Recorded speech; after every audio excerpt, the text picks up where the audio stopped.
All right, good morning, everyone. For those who don't know me, my name is Trung. I'm a physical therapist here in John Knox. Thank you for coming. And today I want to talk to you about body mechanics, how to protect your spine when you're at home. So there's a lot of activities that we do at home, such as getting out of bed, brushing our teeth, unloading the dishwasher or loading the dishwasher, things that we take for granted and not realize that if we take the slightest improper movement can cause injury or pain. That pain could be sudden or could come on gradually, and you may feel the pain later on. So these pains in the back is actually can cause back injury, like a muscle sprain, or if you're not too careful, it can cause a fracture. So back injury is the second most common type of back pain, where the most common type of back pain comes from disc degeneration. So today we're going to talk about the definition of body mechanics and how it relates to your spine, how that's going to help you maintain good posture, and how that's going to help you perform daily activities at home safely. So body mechanics is defined as moving and positioning your body in a manner that is safe, energy conserving, and efficient to prevent injury to yourself and to others. Body mechanics uses proper body alignment, balance, and movement to make sure your muscles are being used efficiently and productively as well. By using body mechanics, this will help prevent physical strains on your body, especially on your back. Improper body mechanics can lead to injuries, as I mentioned before, such as muscle strains, fractures, or disc herniations, or disc bulging. Actually, about 80% of adults will experience some type of low back pain in their lives. It's actually the most common cause of job-related disability and a leading contributor to missed working days. Like I mentioned earlier, that back pain can either come on suddenly or abruptly as a result from an accident like a car accident or lifting something too heavy, or can develop over time related to age-related changes to your spine. Sedentary lifestyles can also set the stage for low back pain, especially if your weekday routine is sitting around too much and then you try to do too much over the weekend. So this is a picture of your spine. Here's your front view, your side view, and your back view. And you can see here your spine has natural curves to it. Those natural curves allows your body weight to be evenly distributed between the vertebrae and the discs. So wanted to also mention that when these curves are in correct alignment, that's basically a straight line can be drawn down your ear, your shoulder, your hips, knees, and ankles. And I'll show that in the picture later on. But basically, in this position, with this alignment here, that's when your spine is least vulnerable to injury.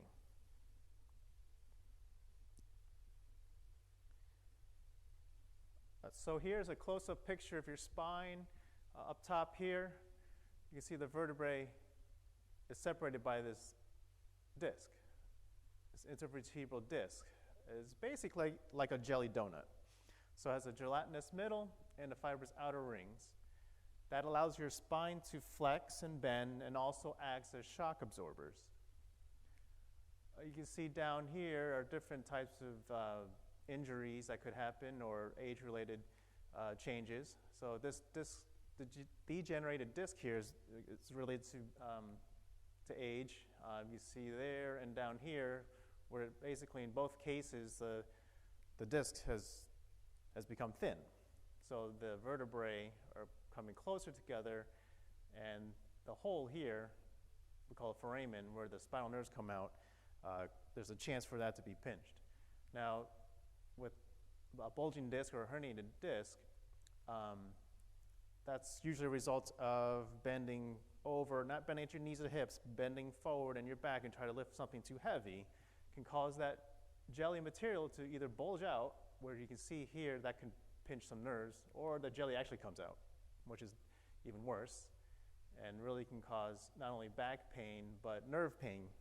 So that's where you may have issues having pain going down your legs as well.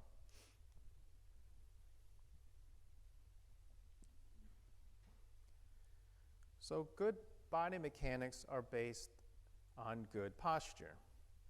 So keeping your bones and joints in correct alignment will allow your muscles to be used properly and efficiently. So that way the muscles won't fatigue or tire out too easily. With good posture will also decrease stress on your ligaments along the spine. It also will help improve your appearance as well.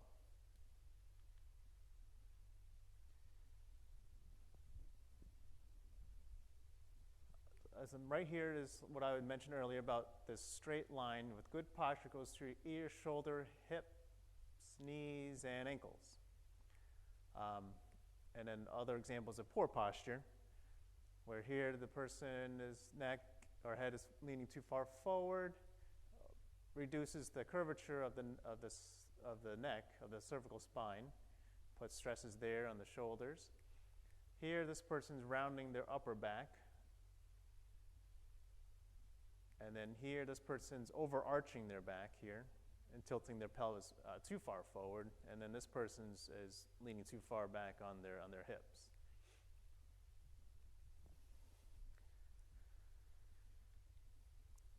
All right, so maintaining good posture. So for example, for standing. So I want everybody to stand up. Everyone in the audience, stand up, please. Okay, good. So you want to stand with your feet about shoulder width apart. Good. And then with your low back, you want to create a small little hollow end there. So don't overarch like this. Don't do that. But tighten your glute muscles and allow that to help maintain your pelvis in neutral. And with a still small hollow portion part of your back. Now up here with your chest, pull your chest up. And then bring your shoulders, pull them back, and then make sure your chin is actually level. So it's not like down like this or up, but make sure your chin is level. With your, again, shoulders pulled back, and you can keep them down even. Bring your chest up. Guys look great. Look at your neighbor. You guys look great now. Thank you. You can sit down now.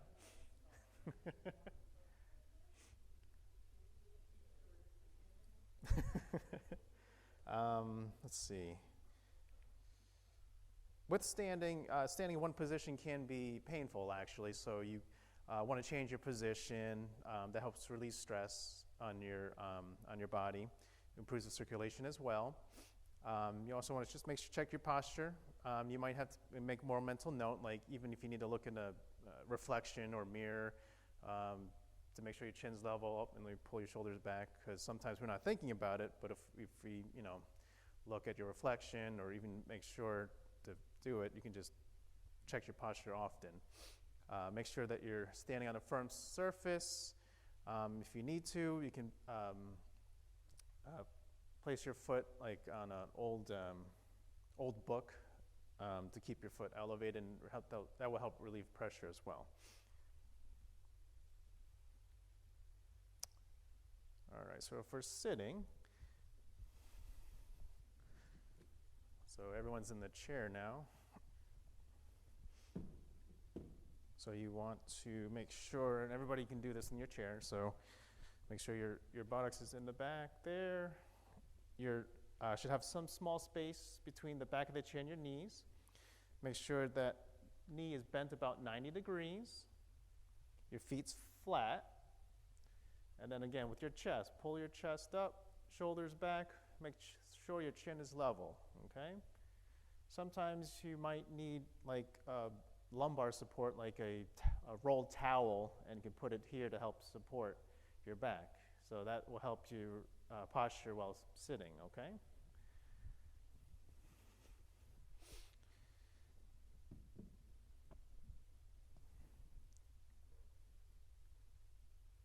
So again, not this, slouching or sitting too far forward. You can see how curved the back there is, and also the neck. But again, like I mentioned, using like a rolled towel to support your back. This person's using a wedge as well, but this is the sitting posture that you want to do.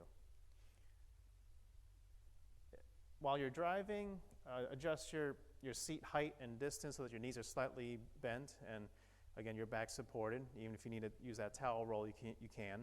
I know in newer cars, like my car, there's a button I can press and it'll increase lumbar support. So it actually pushes my back. So I'm not sitting like this in the car, but it actually makes me more upright in my car. So you can use that feature. Also, just if you're taking a long road trip, make sure you take frequent rest breaks so that you can go out and walk and stretch. So while you're reading, maintain that good posture as well. You want to sit up while you're reading or texting on your phone. Keep that book or mobile device at chest level. So again, a lot of people these days are down like this with their, and puts a lot of strain on their neck. But keeping it a little more chest level with your mobile device will keep your head up too, like in this picture as well.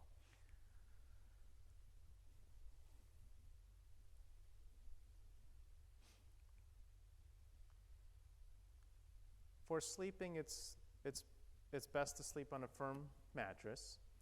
You want to avoid sleeping on your stomach, and you don't want to sleep with an oversized pillow or multiple pillows. That'll put stress on your spine, cause your back to arch. It's better to sleep on your back with a pillow underneath your knees, or if you're a side sleeper, put a pillow between your knees. So just like in this picture here, this person's using one pillow, sleeping on his side, using another pillow to keep between the knees, keeps his spine in neutral, and sleeping on the back, you put a pillow underneath the knees. One single pillow here will again keep the spine in neutral.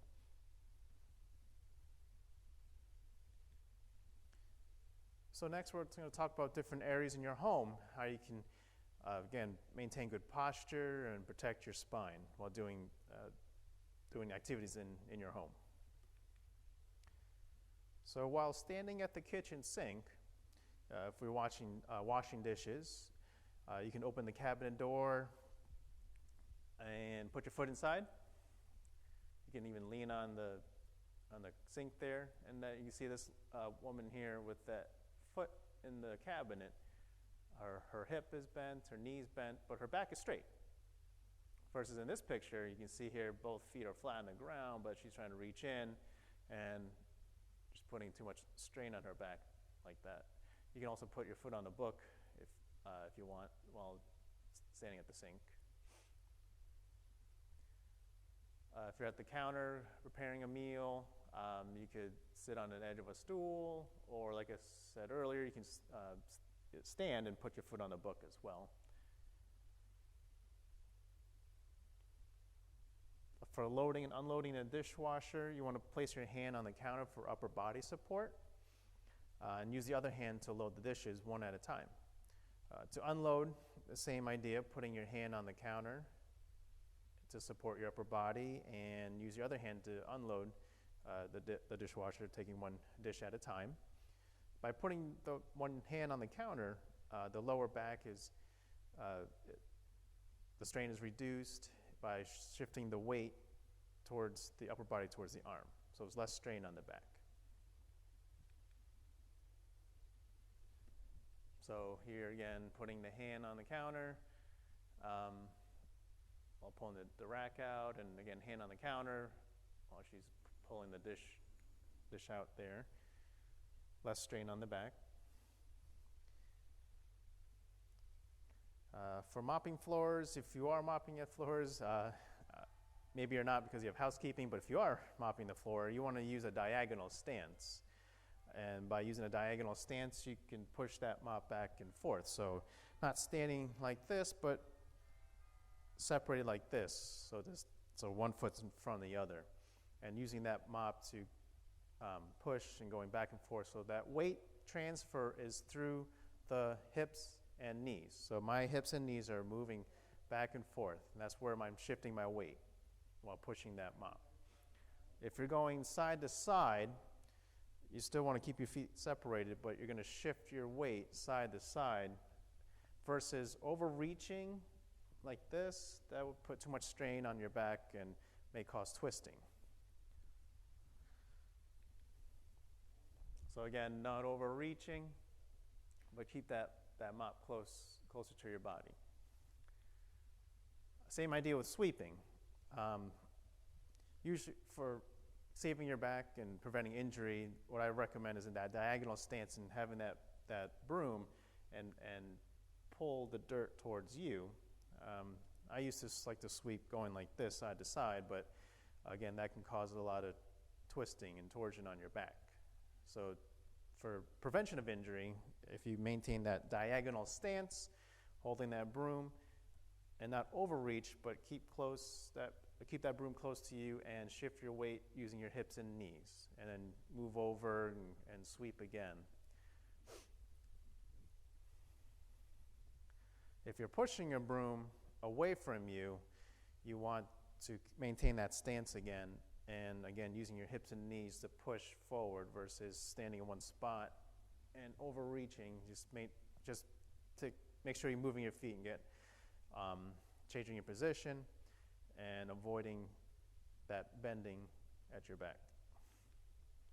So again here, that diagonal stance, she's keeping that broom close to her. She's going to pull that dirt towards her versus this guy here. You can see not bending his knees or hips really, just it's really in his back, and he's overreaching. And that will, again, may either cause pain right away or gradually over time will be painful for him. Oh, and this picture too. So if you're pushing the broom, again, diagonal stance versus just bending at the waist. Don't do that. Getting things out of the cabinet. For the lower cabinet, for light objects, you can lean on the counter, putting one hand on the counter. For heavy objects, it's best just to squat or kneel down so you can bring that object close to you and lift with your legs. Reaching something in the upper cabinet, best to use a step stool or try to keep that item at eye level. So in the living room, if you are vacuuming, again, that diagonal stance, keep emphasizing that. That will, again, allow for weight transfer through the legs. So pushing that vacuum, again, using your legs really, and your arms, not your back, to push that vacuum.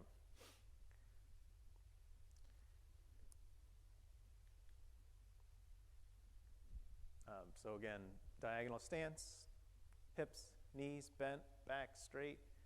So she's pushing and shifting her weight through her legs. Here, that's all arms and back. Again, will cause strain later on.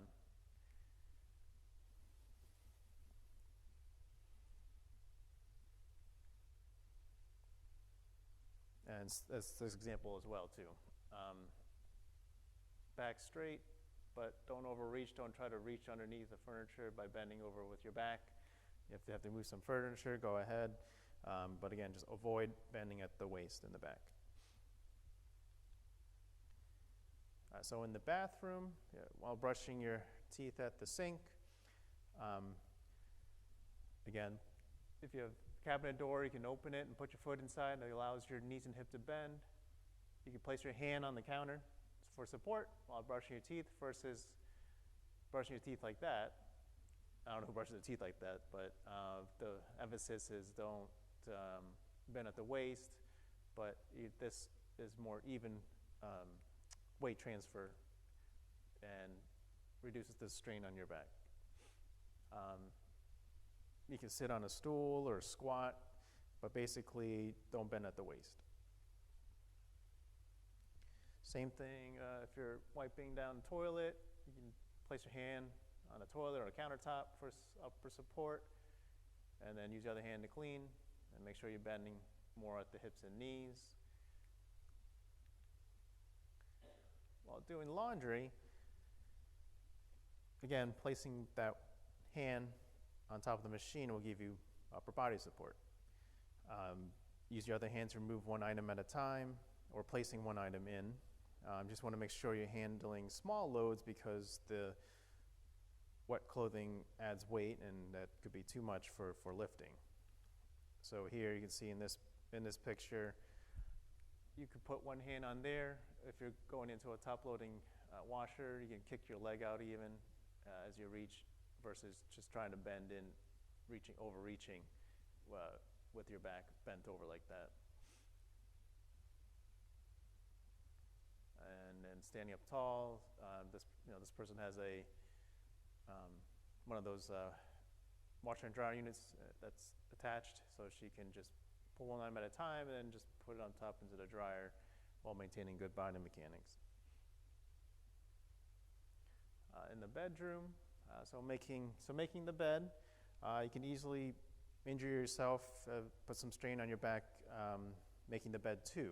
So the best way to prevent injury is to place your knee on the bed or climb on the bed.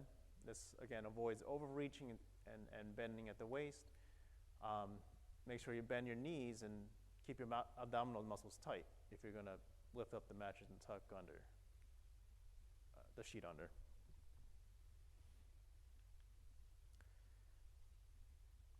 So getting in out of bed, I know I jump out of bed and I like to just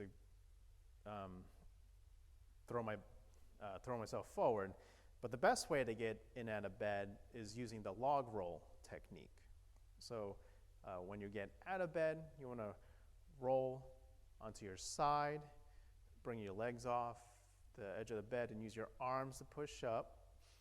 When you're getting into bed, it's the opposite. You're going to lower your upper body using your arms and then bring your legs in and then roll onto your back. So you would bend one knee, roll to your side here. In that position, you can bring your legs out and then use your arms to push yourself up. In this sense, you can even see how if you go from this direction, as her legs are coming off the bed, she can push herself up and sit upright. And getting into bed is just the opposite. You would lower yourself with the upper body, bring your legs in. Now you're in the sideline position, and then you roll onto your back. That maintains your spine in neutral and reduces chances of injuring your back.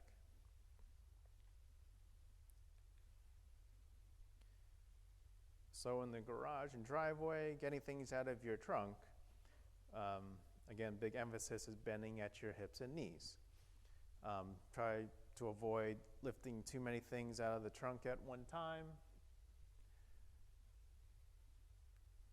So bending at the hips and knees and grabbing two hands.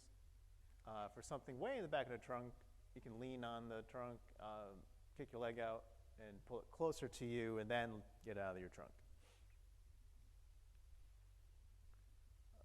And then getting in and out of the car, what I recommend is sitting down into the chair first and then get your legs in. So sitting down and then get your legs, swing your legs in. Getting out would be the same way, or could be the opposite way. So you would get your legs out of the car first and then stand up from the seat of the car.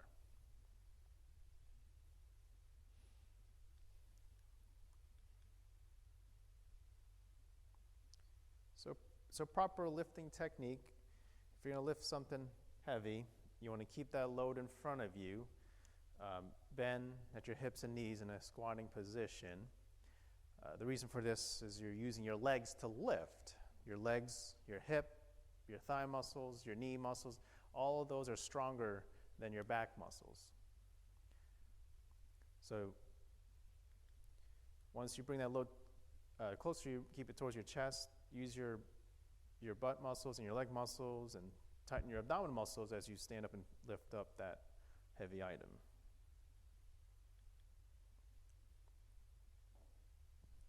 So this person here squatting down, using the legs to lift up that box, versus this person is just trying to bend down at the waist. You can see that could lead to disc herniation or disc bulging. But squatting down for a heavy object would allow you to use your legs to lift up that heavy object. Another key thing is don't twist. Don't lift that item and twist. That will easily cause a compression fracture in your spine, especially if you have osteoporosis. Make sure you pivot your feet. So you're lifting that heavy item up, pivot your feet, and then place it down on the counter or wherever you need to place it. Avoid twisting.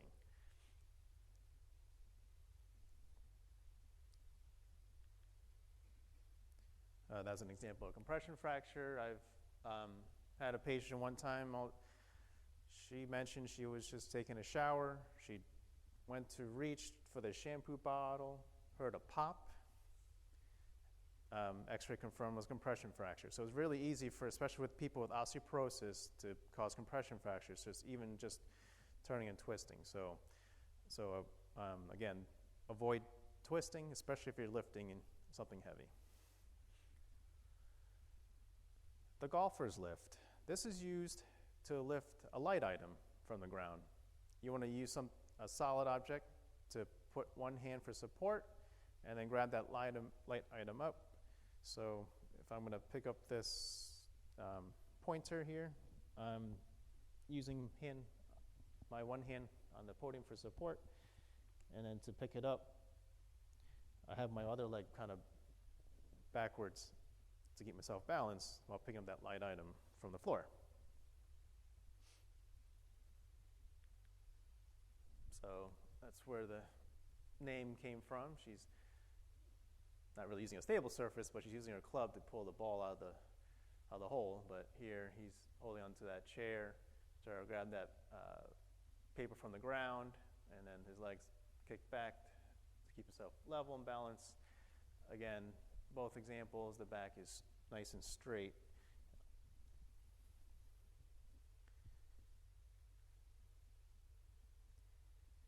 So when you're reaching for something over your head, you want to make sure that it's not too heavy, obviously, but also you want to make sure that it's something that you're comfortable in reaching. You don't want to overstretch. So use a step stool if you need to. Make sure you're using your arms and legs to carry the weight, not your back. And again, making sure that load is close to your body, not out in front of you. Make sure that that one leg is supporting the other. You're going to shift your weight towards the front leg, and then make sure you tighten your abdominal muscles as you lift. So in this picture here, keeping your abdominal muscles tight, allowing the arms and legs to do the lifting. Make sure you shift your weight onto the front leg as you're lifting that item off the top shelf.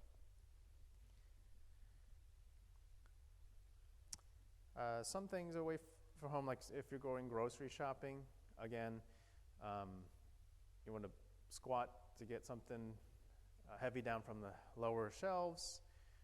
You can even lean on the shopping cart to grab things out of the shopping cart. Make sure you're using a wide stance to push the cart around the corners. Again, you want to avoid twisting. You can ask the bagger to make sure you have lighter loads in your grocery bags versus throwing everything in one bag to make it easier for you to carry. And of course, ask for help when needed. So to summarize, always to keep your back straight. Make sure you're bending at your hips and knees, not at your waist. Pivot your feet. If you have to turn, don't twist. Make sure you keep those objects close to your body. And then, again, what would help you is to stay physically active as possible. So that's all I have for today. Any questions?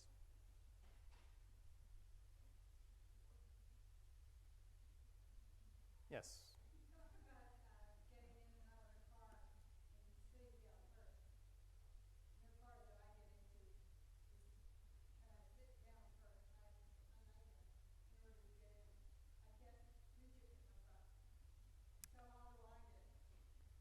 So the question is, how do I get it? So the question relates to getting it out of the car and how do I get in. I recommend sitting it down first, but is the problem with your car, is it too high or too low? Too high. So you may need a step stool if you want to try to get in with sitting down first.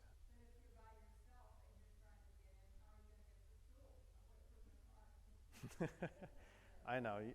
Yeah, I mean, you might have to like reach, grab it, but that's probably the way to do it if you want to sit down.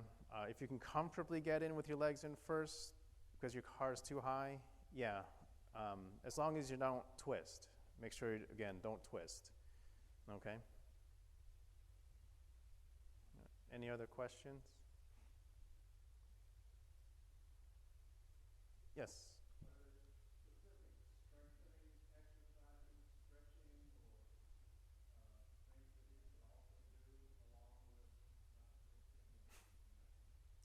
So the question is there any additional exercises or stretches that can be done in addition to preventing or avoiding certain things like twisting? And so